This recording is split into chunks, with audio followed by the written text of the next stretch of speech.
Hello, everybody. This is Scott Eblin here at Broker Online Exchange.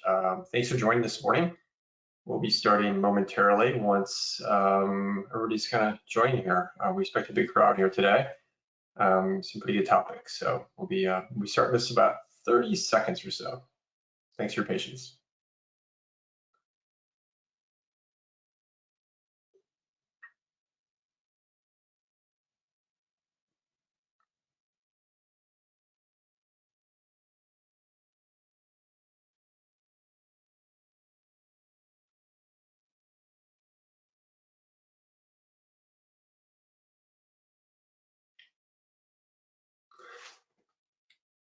All right, well, let's get started here. We've got a market update today, and we're also going to have a really exciting topic here, how to overcome objections. And we're going to go over a couple objections we normally hear, but feel free. There's a Q&A in the sidebar. Feel free to ask questions of any other objections, and we'll try to get to a few of those at the end of the call. And simply any other questions you have as well, like over a market update, things like that, anything about boxes, feel free to ask those questions there. We'll try to answer them. And if we don't answer them during the call, we usually try to get back to every one of them over the next few days and answer them via email if we can track down your email. So, but hey, thanks for joining us today. We're gonna get started here today. My name is Scott Eblin. I'm Director of Pricing and Strategic Solutions here at Box. And joining me is Ali Colaway, Manager of Pricing and Strategic Solutions. And today we are going to talk about Box, as always, and just kind of what we do. For all the newbies on the line here today, we got plenty of them. We're going to do a market update. Some exciting things have happened this month, and lastly, then we are going to talk about how to overcome objections. So I'll let Ali take it away. Go ahead, Ali. Awesome. Thank you, Scott. And thank you, everybody, for joining us this morning. We appreciate you guys making time and signing up for our webinar. We really, really love doing these. It's definitely one of the highlights of my month. So thank you so much.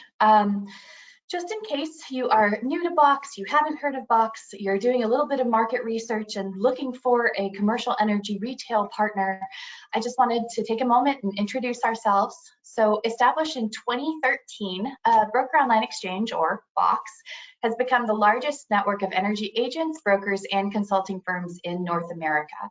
Whether it's an energy broker, an affiliate partner, a supplier, a consumer, a well-capitalized energy brokerage firm, Box provides world-class access and support to anybody with energy needs. We connect a variety of diverse energy partners so each can benefit from streamlined, efficient, deregulated options in natural gas and electricity. You can see how you can scale your energy business nationally with the deregulated energy map that we have here. One of Box's cornerstone values is that we are licensed in all markets, so you can see all of those markets here. In this map, you'll see options for natural gas only markets, they're in green. You'll see power and gas options available in the blue.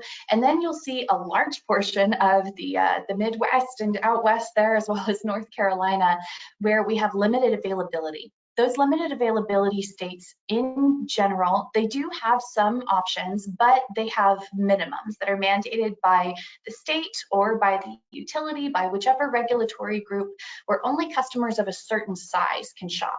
Usually those are very large commercial industrial natural gas users. But if you have an opportunity in one of those states, reach out to your account manager. We're happy to review a bill copy and see if we can find a supplier match for it. We've got plenty of options there as well, as you'll see on this next slide here, looking at all of our supplier options. We've got a few brands that I think everybody knows, the Constellations, Engies, and Direct Energies of the world.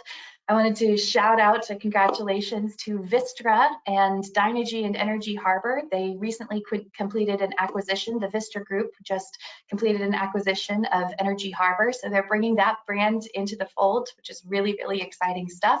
going to get them some additional resources, and those are both two really, really great groups on their own. So super excited to see what they'll do together.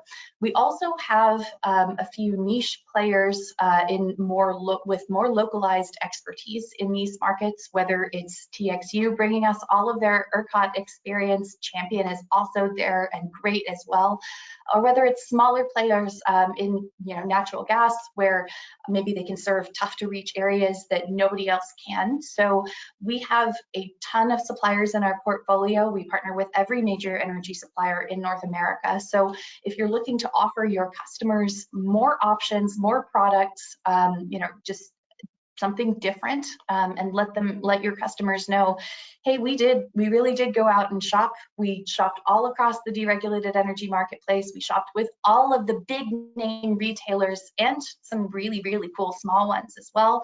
We've got lots of options for you here. That's something that we can definitely, absolutely help with. And then the last piece about Box that we're going to touch on before we go into our market update here is we want to hit on our strategic solutions team. That's headed up by Scott, and I'm also on that team. And we are really, truly here to allow every partner to become a full service consultant to help you scale your business. We offer all of these services with a large team to support you. And all of these services go hand in hand with seller contracts in deregulated energy. Whether that's a more strategic procurement solution, something that's totally custom for a large customer where we're doing specific load forecasting around exactly what they're doing. If they're, they're growing out a location, but then they're also adding solar, but then we're also going to do some capacity tag management as we're ramping up.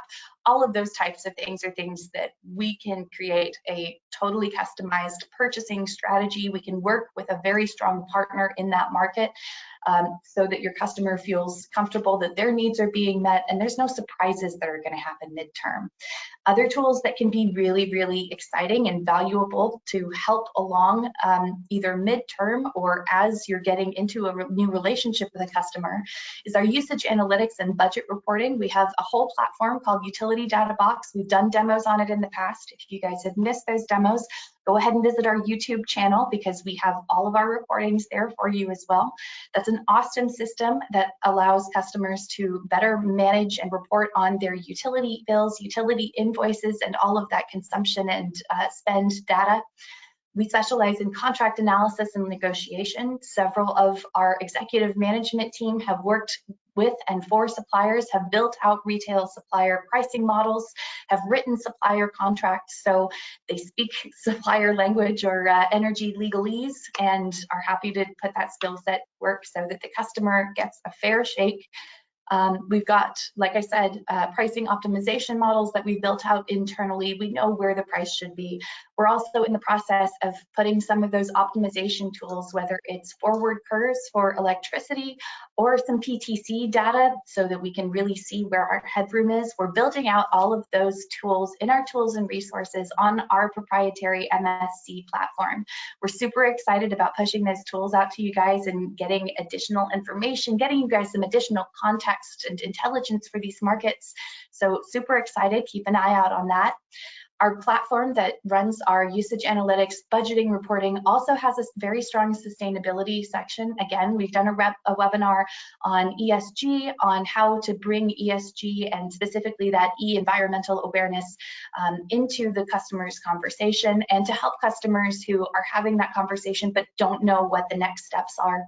And then the other piece that we can manage is full-scale RFP management and execution. If you're dealing with a customer in the public space, whether it's education or perhaps a government entity, some sort of city that's looking to aggregate, or a municipal entity that needs help, we're happy to provide them with the support and happy to carry the administrative burden of managing, scheduling, coordinating all of the things that go into that process. They can be pretty intense, but we're definitely here to help customers through that and to sit with the customer on their side of the table to make sure that the customer is getting the best options, that they're requesting the right options that are going to achieve their goals, and to facilitate RFPs across multiple vendors and multiple lines of service, whether they're looking for a retail retail energy provider to supply them and a utility bill management platform, or a retail energy supplier and some renewable energy credits or carbon capture product that's specific to them.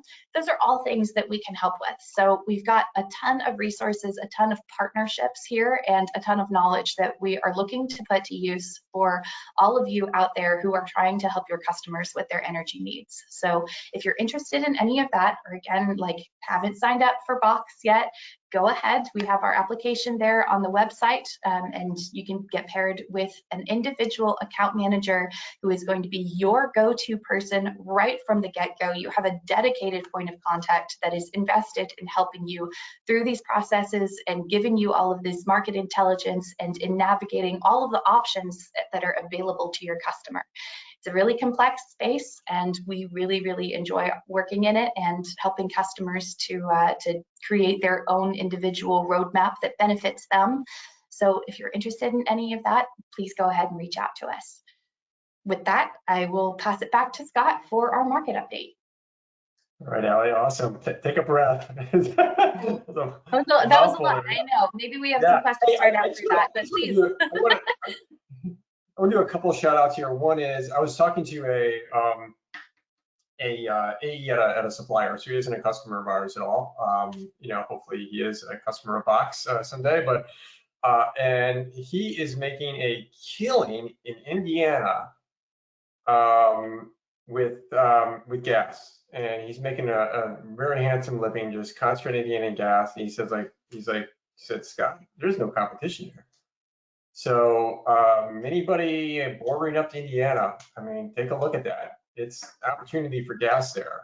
There's a big, large industrial base there, and seize it if there's not much competition. Of course, now everybody would be going there. Everybody on this call and heading out there, but you heard it here first. Headed out there. Secondly, energy sustainability.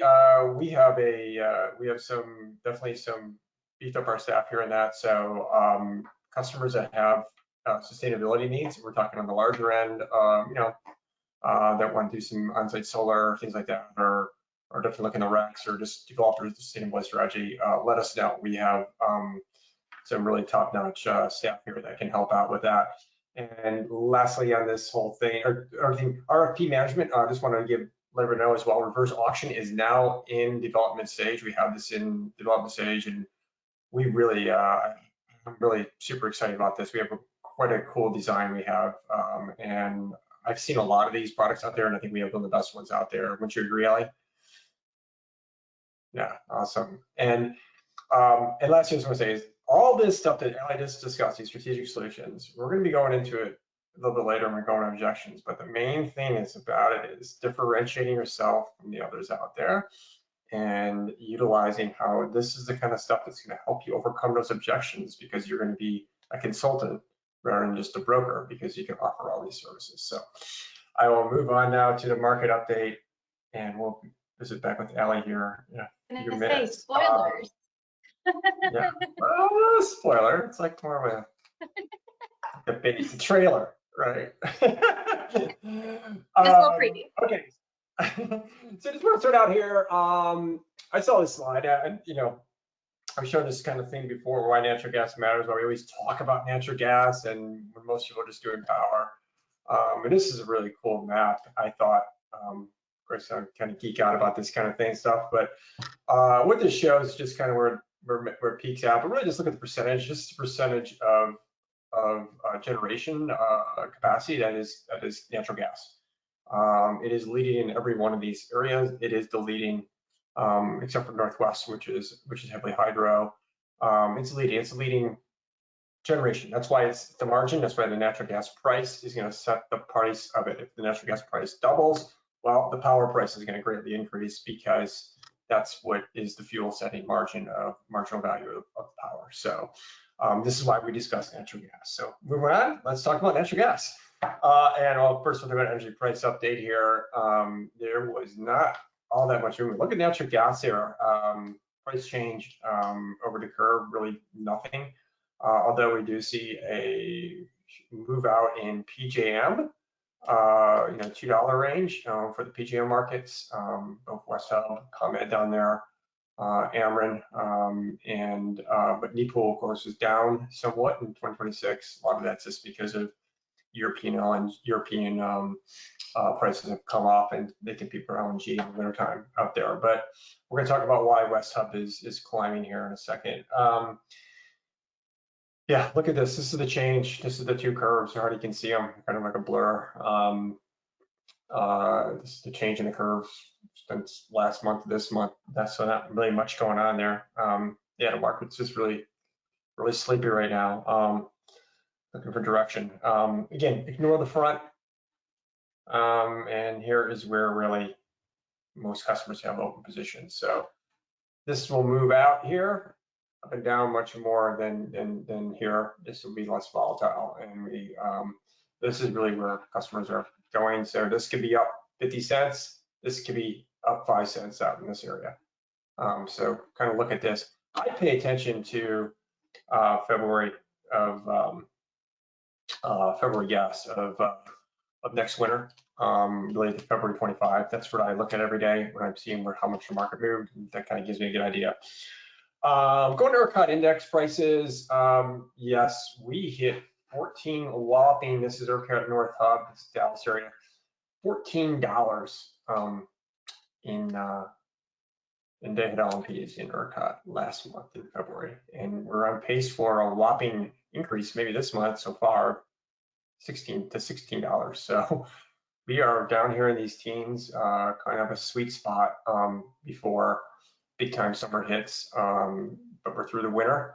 But you see here as well, 5-year average 4804. One thing I'd like to point out in that 4804 5-year average is that's the actual 5-year average price of gas is $3.50, so we're right around the same level. And we have power pricing here slightly higher to run prices. So ERCOT generally is kind of fairly well priced.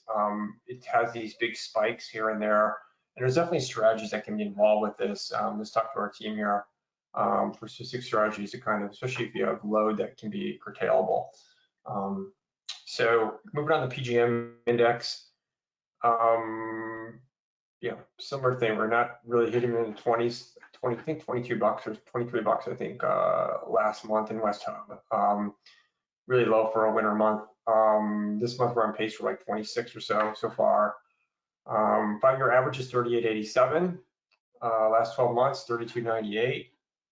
But yeah, power prices are high. So this is same thing. So gas price is very similar to the 5-year average gas price of $3.50. So the 2025 gas price is the same. So gas price is equivalent, but the power price is $9 more. There is some concerns about peak capacity, and that's what we're going to go into now. So last month, power demand growth was all the buzz in the news. I mean, I don't know how many articles were sent to me, and I read every day there was something, and demand growth is creating new challenges for the power industry. And there was one, amid explosive demand, America's running out of power. My wife actually sent me that one, so and I already saw it, but yeah, so this is getting out there. And then suddenly U.S. inflation is spiking, can it keep up? So a lot of this on the data center growth, of course, cryptocurrency, but data centers are really kind of changing a lot of this, and also EV adoption, which, there's some headlines out there how the growth is slowing, but okay, wow, it grew 50% in 2022, and it grew like 35% in 2023. It's still growing quite a bit. So you still need to build up the infrastructure there, but this is what's going on there. And if you look at PGM in specific, this is the peak demand for the historical peak demand. We hit all these numbers here, and here is the projected peak demand growth. So in 2028, we're expecting to be up to 177, 188, 201. So this is where now it's all supply and demand, maybe less supply. I mean, figuring around the same amount of supply, and not much. They're going to try to increase it, but you know, this is now these healthy reserve margins we've had in PGM for a long time at 20, 25% are probably going to start going into the 10 to 15% range. And that's going to cause bigger spikes, less room for error. There's going to be times where things are down and the weather's hot or the weather's really cold. We're going to have a little higher price spikes. So, yeah, that's why the forward prices are higher for those months. And as always, what we like to say is just have a strategy involved here, because we don't know if the pricing is you know, we can model out and try to model out. We have, and we think it's relatively slightly overpriced, but we don't know for sure. It could be underpriced. Nobody's modeling is perfect. We believe in just having a strategy in place and sticking with the procurement strategy and being kind of front running and being in front and having things on index if the customer is large enough, having portions on index and just kind of slightly tearing in the hedges as time goes on. I'm gonna move on to gas storage. Yeah, we've just definitely well above the five-year maximum now. But this isn't a record. We hit some of these things in 2012. We hit around 2,400. I think in 2018, 19, I think we were pretty high. But I want to mention something too. In 2012, yeah, we hit record. We were at 2,400. I think we hit record levels that summer. And shortly 2 years later, we were down at 600 BCF in the middle of winter after really heavy polar vortex that happened. So these things can change on a dime. And if you go quick, so great, we have euphoric right now. We have this high storage, and this is going to cause pricing really to kind of like be pretty stable throughout the rest of the year. We expect in the front, not really moving much, probably not moving all that much for next winter. But these things can change. Don't be satisfied that pricing can always, or we're always gonna have this high storage. There's some dynamics taking place that could shift that a lot here. First of all, though, winter's over. This is nothing.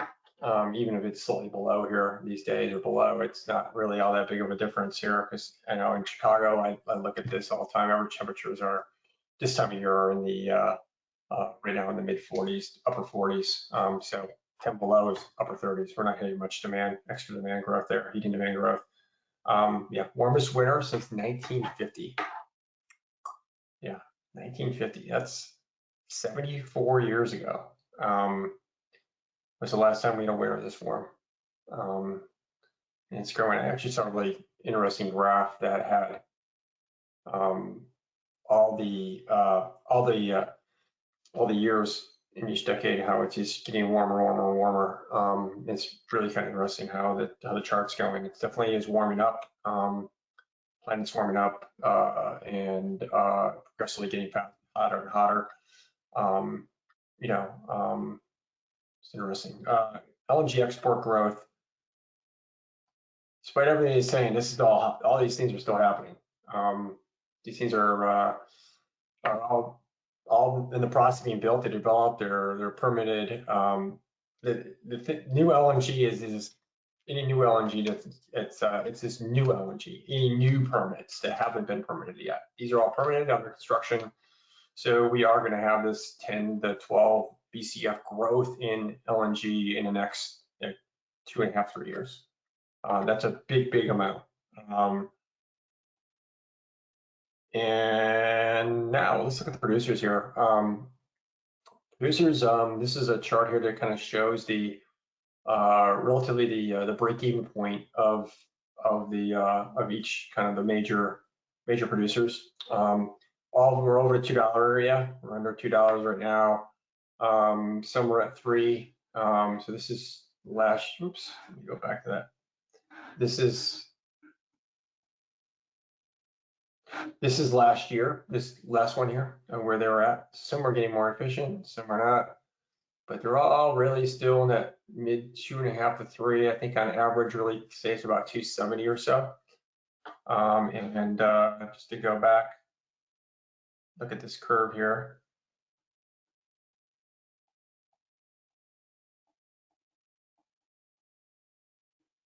$270 is, so they're not making money any gas they're producing for the most part. Their break-even point is out to next December.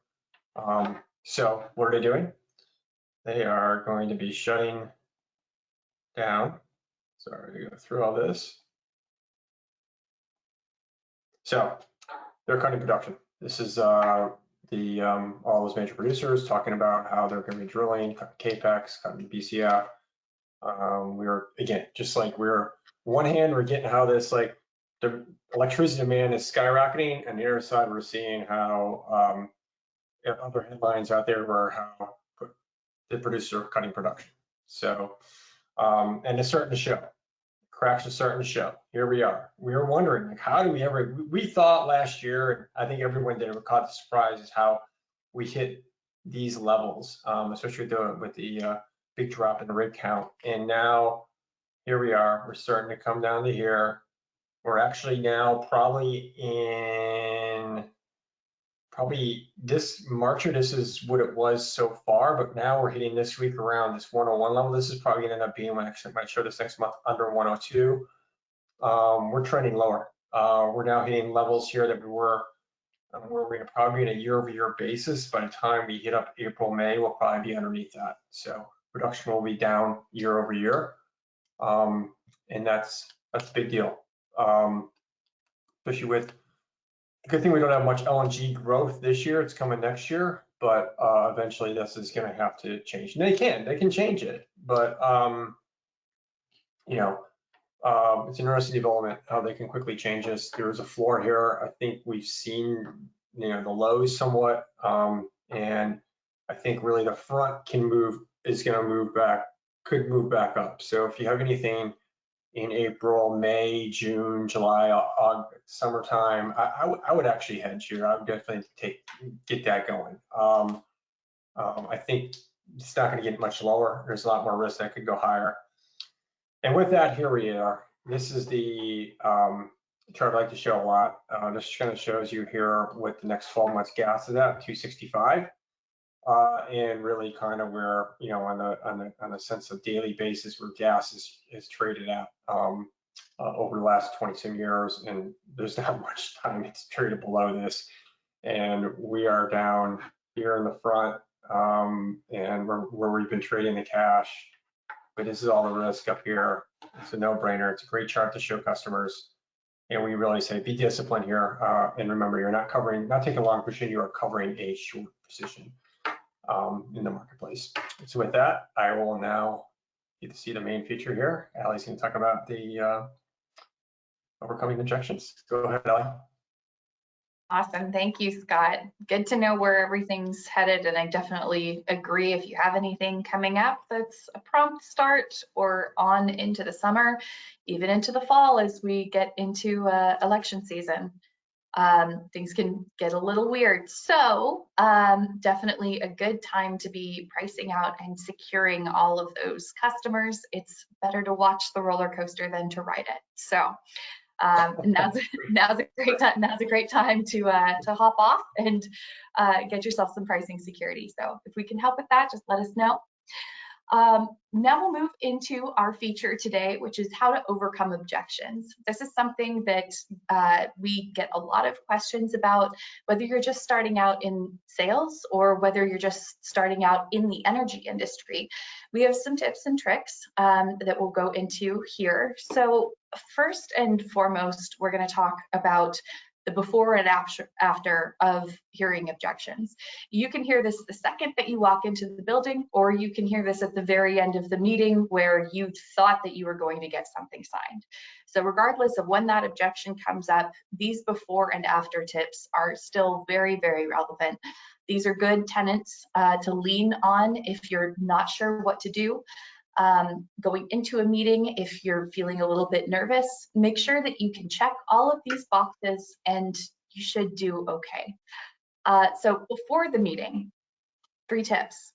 Be confident, organized, and prepared. There is no substitute for good preparation. So going into the meeting knowing who you're meeting with, what their titles are, what their business is, how often they operate, do they have more locations or do they just have this one? We've done I think it was Energy Sales 101, that's also on our YouTube channel, that goes through a few of those data gathering questions just to help yourself be really, really thorough with your exploratory and with your discovery conversations with the customer. Those are really, really important. So another thing to do is to align yourself with the customer. Remember that, yes, while you are here to sell a product or a service, from the customer's perspective, you can help them with some of their problems. If they have a headache, whether that's that they're late on billing because their rates are so high, or because they're not being billed properly, or because they have a new division that came in that has a stakeholder that has now reprioritized ESG goals ahead of all of the cost management that somebody has previously implemented. Any of those changing priorities or headaches are things where you can help your customer. You have all of the options in your portfolio, you have all of the knowledge and all of the relationships to be able to fix those headaches and become a resource for your customer. You can become their go-to person if you align yourself with them and make their priorities and their problems your priorities and your problems. Make sure that the solution that you're proposing to your customer is going to be something that resonates with them, that actually solves a problem, not just, okay, I'm going to get you the lowest rate on the market. Yes, that definitely helps, but technically your customer could maybe do that. So make sure that you're bringing value as a service provider and as a consultant. We'll go into that a little bit more in just a minute. And the other piece, which is perhaps even as important, if not more important than your preparation, is that you're listening to understand, not to respond. You're not having an argument with your customer, you're listening to their problems, and you're listening to not only what they're saying, but maybe also what they're not saying. If you're picking up on some frustration or some fear, if your customer is communicating to you with these objections that they're not comfortable having this conversation or making this decision, or that they're just not there yet, make sure that you understand and that you mirror that back to them, that you say, listen, I understand change is hard, and this is a very complex space. I'm here to talk with you about your options and to help you through it. We don't have to skip right to the end and where I say, hey, these are the things that I want you to do. Let's go ahead and get into next steps. Make sure that you're listening to the customer, that you're hearing their concerns, and that you can address their concerns. And anything that you can't address then and there to help your customer feel a little bit more comfortable is something that you can take back to us, see if we can equip you with some additional information, some market data, or if you want to bring us in on the call, feel free. We're happy to do that too. We've done entire webinars on team selling strategies as well. After you hear that objection, after your customer has voiced, hey, either I've got to run this by somebody else, or I'm not comfortable, or this price is too high, whatever it is, make sure that you're doing these three things after you hear it. So number one, again, kind of tapping into the listen to understand, not to respond. Make sure to explore the objection with your customer. Ask questions about why that is a concern, about how big a concern that is. Try to explore, especially a lot of these markets that we're dealing in, we haven't necessarily had a brand new market where we're having a conversation about education and deregulation. Many customers, or some customers, may have had bad experiences either with energy brokers or with energy retailers where they signed up for something that they really didn't understand and wasn't explained to them properly. So make sure that whenever you're listening to understand, you're hearing the customer, and then ask more exploratory questions. Ask about their history. Ask about the way that they have been purchasing energy in the past. Ask if they have had any bad experiences, whether that was 2 weeks ago or 2 years ago. It can still be something that really colors your customer's perception and all of their behaviors in this interaction. Make sure also, after you hear the objection, to differentiate yourself. Separate yourself from other brokers, other retailers who use high pressure sales tactics to make sure that to get the customer on board and to make the customer move before they're ready. Let them know, again, you're aligned with them and that you are going to be their energy consultant. Your job is to help them do a good job. It's not to sell them a product, it's to help them fix their problem. Make sure that you're emphasizing all of the different ways that you, through working with us here at Box, are different than any other energy broker out there. Make sure that you're telling them about Utility Data Box, about all of the different ways that we can help them measure, verify, benchmark all of their consumption. Make sure that you're talking with them about strategic purchasing rather than just signing one low fixed price and having a set it or forget it model. A lot of customers are really interested in and used to that strategy because rates have been so low over the last decade or so and relatively stable. Make sure that you're talking with them about volatility. Make sure that you're talking with them about all of the information that Scott just gave you about market intelligence, about natural gas production, about where storage is, about where pricing levels are headed. Make sure that you're talking to them from a place where you're informed and you're differentiating yourself because you have more resources, more knowledge, better options, and you're not just like those guys who are coming in there trying to sell them something, trying to sell them one rate, trying to sell them one supplier and one term, trying to promise cost savings when we don't know what the utility PTC is going to do. Make sure that you are in there saying, I'm a little bit different than your average utility broker, and I can offer you way, way more than one low fixed rate on one day. I'm here if you want to call me. I'm here if, post transaction, if you have some billing issues or if you have an additional location or you sell a location. I'm going to be here the whole time to make sure that I am your go-to and that you have a place to offload this. This is stuff that I'm doing every single day and that I actually really enjoy doing.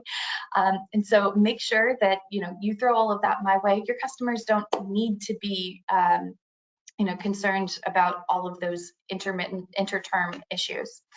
And a way that you can differentiate yourself, like we've been saying, is to bring your value front and center. Make sure that you're telling them exactly how you're going to help them, not just on that single day and with this single transaction, but via a long-term relationship where you can continue to bring value, whether you're actually trying to sell them a contract or whether they just signed one. Those are equally important, and your customer will absolutely remember you more so if you're helping them with those headaches, if you're differentiating yourself, if you're bringing your value front and center, and they feel comfortable saying, hey, I know if something goes wrong, I've got someone who can call who's going to fix it for me. I understand that, maybe their price isn't the absolute bottom of the barrel. It's not a race to the bottom anymore, but I don't mind paying 0.2 of a penny more because I know that this person is going to check in with me quarterly and make sure that I'm doing okay. I know that this person is going to be proactive about strategic purchasing strategies. I know that I can call them and ask, hey, if I signed something when the market was up, is there any way that we can mitigate that a little bit? We'll get into some of those more specific objections here in a minute, but this framework really works, making sure that you're listening to the customer, that you're aligning yourself with them, you're exploring their objection, you're asking questions about those objections, making sure that you really understand what the objection is, if it's price-based, if it's process-based, if it's just fear-based because they've had a bad experience.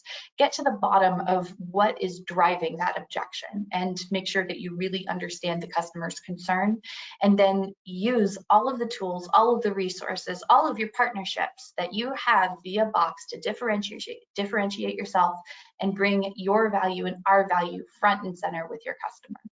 There's a lot that we can do in addition to bringing all of these options together. We can utilize them. We can hold your customer's hand in terms of creating an energy roadmap for them and making sure that they've got a plan to address their energy needs, not just for the next 6 months or 12 months or even 48 months, but that you're checking in intermittently, continuing to deliver value even after you've closed that transaction.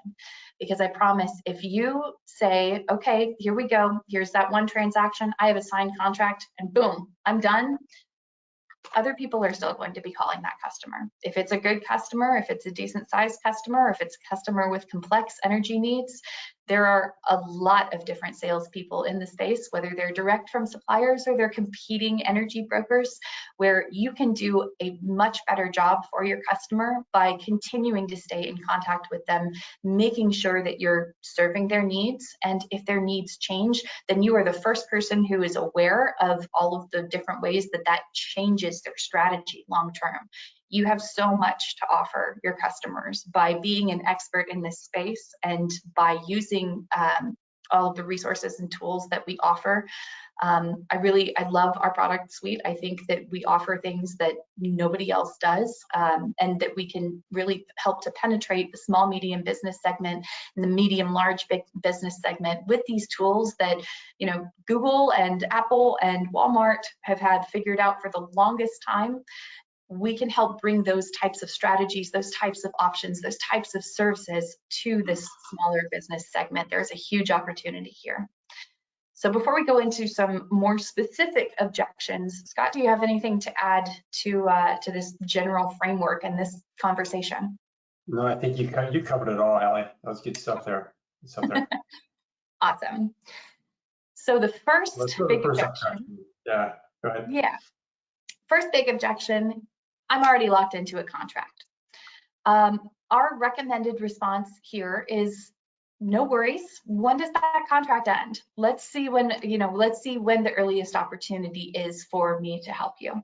It's totally possible that the customer signed in a market that's really high, but it's also possible that that customer locked into a low rate they got over the pandemic, and that is now expiring, and they're not sure what to do because they don't understand the movement that has happened in energy markets and the changes fundamentally that have happened in those markets over the last 3 or 4 years.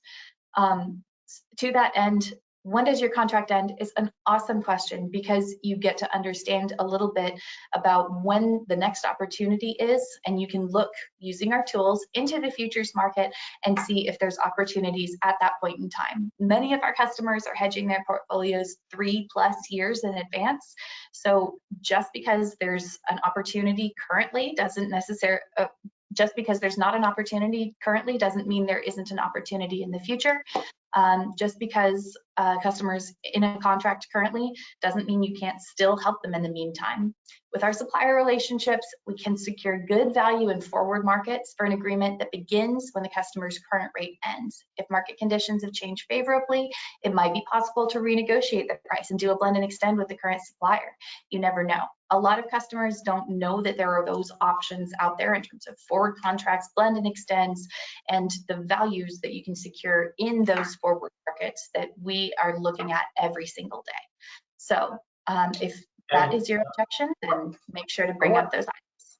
I want to add something here with the blend and extend is that suppliers try to, well, sometimes you might think like, okay, I got 2 years left in the contract. I'm signing a new 2-year contract. My former price was 70. My new price is 50 on the extension. So thus that price should be 60. No, you'll end up getting a price like 63, 64. They're going to embed an interest rate in there, and we model that out. So that's why, a customer should not necessarily go directly himself to the supplier. We can help them out and negotiate that down so that the interest rate is a fair interest rate value, because when, of course, there's money being loaned out, because they're not making that on the front end like they would anyway. So there has to be some sort of embedded rate in there, but we've had success actually to negotiate down to nothing. But we oftentimes will see these, and working at a supplier, we had 15% there were interest rates, and 2-3% out here. So that's pretty common out there of having double-digit interest rates on that stuff, and we help them out, get that down to a lower level. So just want to point that out. Go ahead. 100%. The next big objection that we hear is, I already have a broker. So in this case, again, really important to differentiate yourself and take a more consultative approach, align yourself with the customer, and make sure that you're putting your value front and center. So our sample response here is that there are energy brokers and then there are consultants. We really like to take a more consultative approach and help deliver more market intelligence, more value, and better service throughout the entire contract term. You're never obligated to work through one broker either, unless it's me. Kidding. But it never hurts to have a second pair of eyes. I'm happy to send market intelligence your way proactively and present additional options whenever you're interested, whenever you're ready. Again, this is a low pressure response. It's not something that's putting the customer under the gun of saying, oh, well, you have to work through me, or, let's go ahead and take out that other guy. That's really not the conversation. You can really take a step away and differentiate yourself and help the customer to understand that you have more to offer than whoever they may have worked through before, and invite your customer to share information with you. Feel free to share information with your customer just so that you establish that relationship. Again, it's ongoing value that you're providing with market intelligence and with the service that you can provide along the way. So if this is the objection, then take the opportunity to say, listen, there are a lot of people out there that sell energy contracts. I do a whole lot more than that.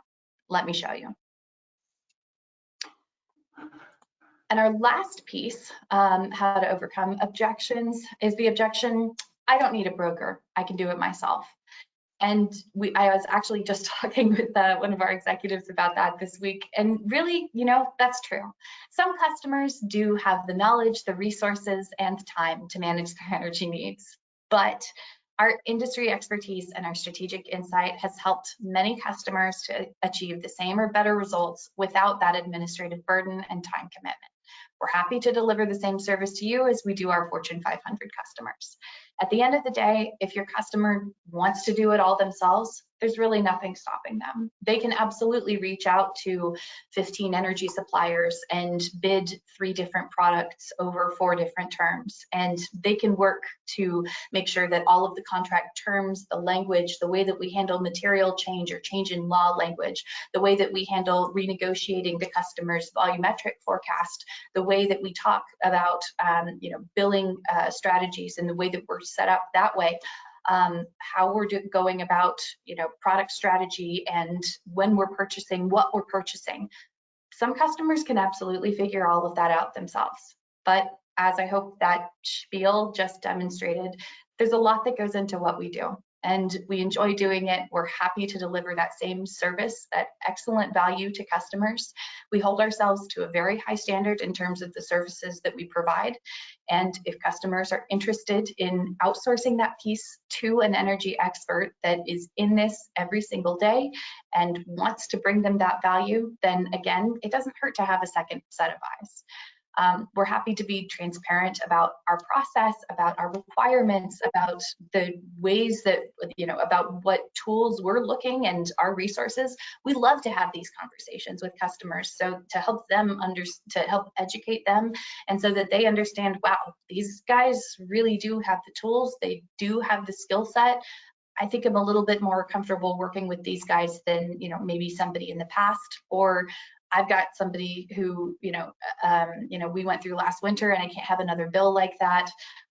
Customers who are, doing this themselves, are taking on some risk, because if they make a bad call, then that could be on them versus on their broker.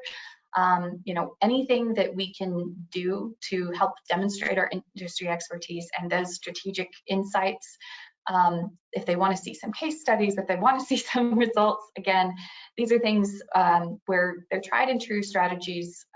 We have helped deliver really all across markets. We're happy to advise, and we're happy to present more options to a customer if and when they need them. The lowest price shown often doesn't equal the best deal. There can be a lot of layers that are just not visible to the customer that can make that low price a lot higher in the long run. So we're here to work with customers. We're here to help them navigate that space. And if your customer really doesn't think they need a broker, that's totally fine. But I think it would probably save them some time if they did. Scott, anything to add on that point? Yeah, I think the other thing too is just how we have, you've pretty much said it, we have many more tools and resources, or the broker consultant, have many more tools and resources available than that customer can get on their own. But also, half the suppliers, and there's some really good suppliers, they don't even have a direct sales team. So you're not going to get a bid from them. So you're leaving out half the suppliers out of the picture on it that have really good products and really good features, and that really can only be accessed through a broker or consultant. Yeah, but that's all I have. We do have some questions though, Ellie. The first one is, how long after a contract is started is a minimum to ask for blend and extend? Like, so I believe the question is like, how soon after a contract is started can you ask for a blend and extend? That's a great question, and I'm so glad that we got that question. So the first thing about blend and extends is that for a blend and extend to work, there has to be enough future, and the contract has to be long enough that it makes sense to look at. So for a blend and extend, we're looking at customers who are custom price, so usually using 1 million kilowatt hours or more. There is a minimum in terms of customer size. The other piece you want to think about is the contract term. If the customer is halfway through a 12-month contract, it's probably best to look at their renewal term rather than trying to do a blend and extend. Reason being is that there's not a whole lot of volume over those 12 months compared to the next 3 years, 4 years, 5 years in their renewal term. So make sure that you're keeping that in mind. If the customer is a larger customer and they signed a 48-month contract in a high market, you're going to want to make sure that that customer is 18 months to 2 years. Maybe they're approaching the midway point of their contract, and that they're willing to look 2-3 years into the future. In general, I recommend that the minimum contract term for a blend and extend would be a 36-month, and you want to be at least halfway through the contract term. Those are my general guidelines, but of course it's up to the energy supplier as well, as far as what they're seeing in terms of opportunities in the marketplace and what the customer is hoping to achieve with that blend and extend transaction. So those can also depend a little bit, but those are the general benchmarks that we'd like to see. Ellie, I'm going to jump in here on this, and I've actually had success with contract hasn't even started, and we're able to already blend and extend it. So a lot of these aren't our rules as much as the supplier. So Ellie's right, most suppliers won't until it's started, but we've actually had success with some suppliers. I've seen it happen before, and I've done it before.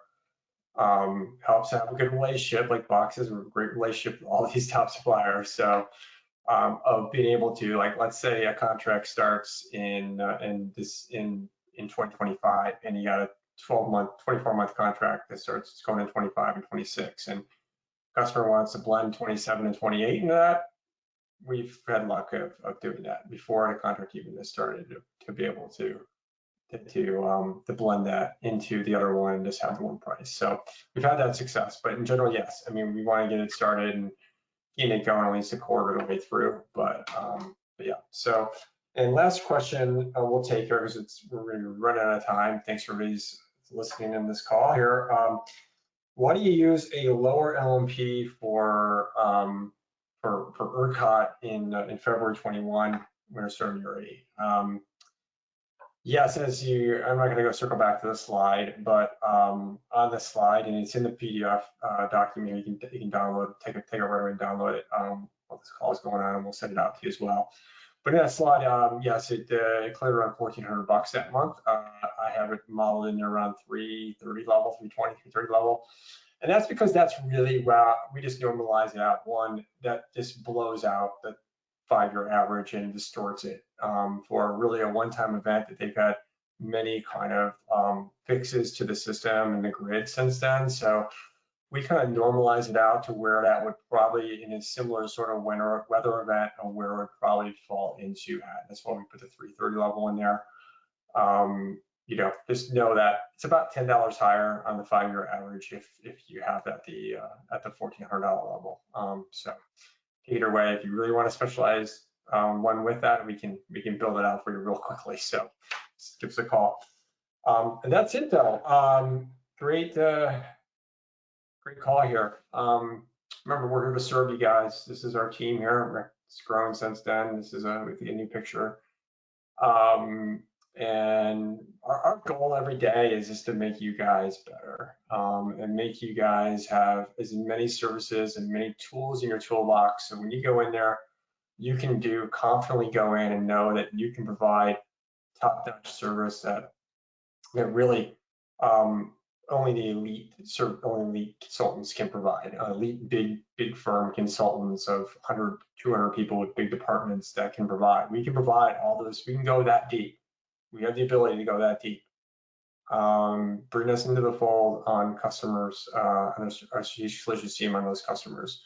But we can do everything. Small customers, very large customers, and we've done it to sustainability projects, and we vetted out everything, and we're here. We have experts, and we're here to help you guys make more money and provide better service to your customers. So have a great rest of the month. Happy St. Patrick's Day coming up here in a couple of days. Have a fun weekend with it. It falls on a weekend this year, and we talk to you guys next month.